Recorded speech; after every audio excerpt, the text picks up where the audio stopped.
توجہ مفتی صاحب، میرا سوال ہے کہ مولانا فضل الرحمان اب مہنگائی کے خلاف ملین مارچ کیوں نہیں کرتے؟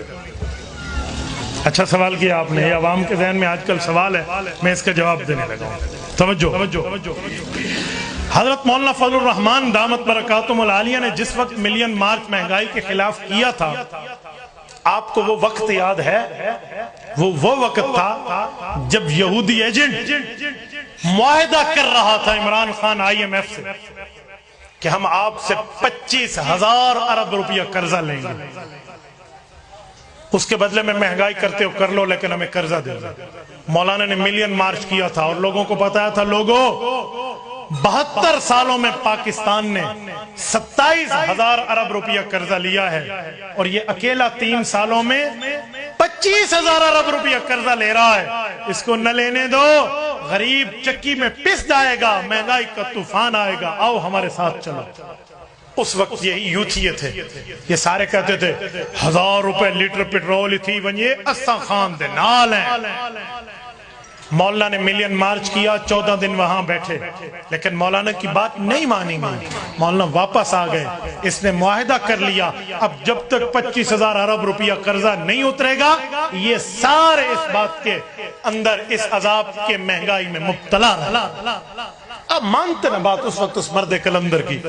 آپ کیا سمجھتے ہو مولانا کوئی چابی والا کھلونا ہے کہ جب کہہ دو ملین مارچ کر لے؟ اس نے بر موقع بر محل مارچ کیا تھا، اس وقت تم اس کا ساتھ دیتے نا، اس وقت کہتے ہم مولانا کے ساتھ ٹھہرے ہیں، 72 سالوں میں جتنا قرضہ لیا اتنا اکیلا عمران خان 3 سالوں میں لے رہا ہے، ہم نہیں لینے دیں گے، نہیں کرنے دیں گے معاہدہ۔ نکلتے تم سب، یہی اس وقت ہڑتال ہوتی، یہی اس وقت پہیا جام ہوتا تو پھر میں دیکھتا کہ اس وقت یہ معاہدہ کیسے کر سکتے، پر اس وقت تو تم نے ان کا ساتھ دیا۔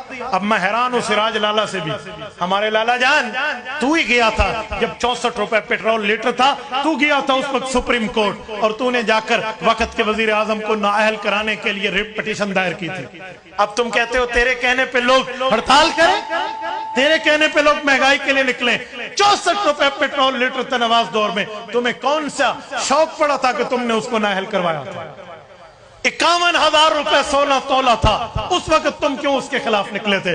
تم نکلے تھے اور اس ایجنٹ کو بٹھایا تھا، اس نے 72 سالوں میں سب نے جتنا قرضہ لیا اس نے اکیلے اتنا 3 سالوں میں قرضہ لیا اور ملک کا بٹھا بٹھا۔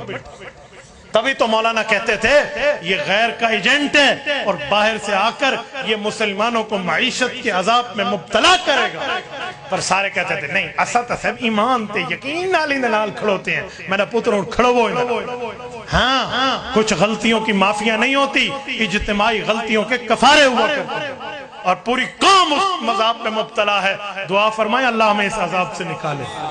مونڈ کو چاہو پاند کو پکڑ کے کھڑوتے ہوئے بنیاد کو دیکھیں۔ مولانا کیوں مارچ نہیں کرتا؟ مولانا کو پتہ ہے اس وقت میں نے کہا تھا قوم نہیں نکلی، ہوں بسم اللہ کرو میرا پتر، بھامے 300 ہوئے تھے بھامے 400 ہوئے، پیٹرول ہوں گھننا پوسی وہ قرضے لاؤنے پوسن والوں دے بعد پتہ لگ سی۔ اوہ امریکہ 20 سال افغانستان رہی ہے، ایڈی لوگ نہیں تھئی یرا این 30 سال اچ ملک دا بیڑا غرق کر سکے۔ ادھر ڈالر 72 روپے، ہمارے ہاں ڈالر ٹرپل سنچری کراس کر چکا ہے۔ مولانا سوال ہے کہ جب نبی پاک صلی اللہ علیہ وسلم زندہ ہیں تو پھر ان کو دفن کیا گیا، اس کا جواب میں دے چکا ہوں نہیں دے چکا؟ زندہ نبی کو صحابہ نے جنت کے حوالے کیا ہے، میں نے آپ کو کہا ہے پرچیاں آپ کی جیب میں رہ جائیں، تو میرا سوال سن گے نا لکھ دے نہ رہاں دے تو پتر میرا جواب تے کو تقریر مل گیا ہو گیا۔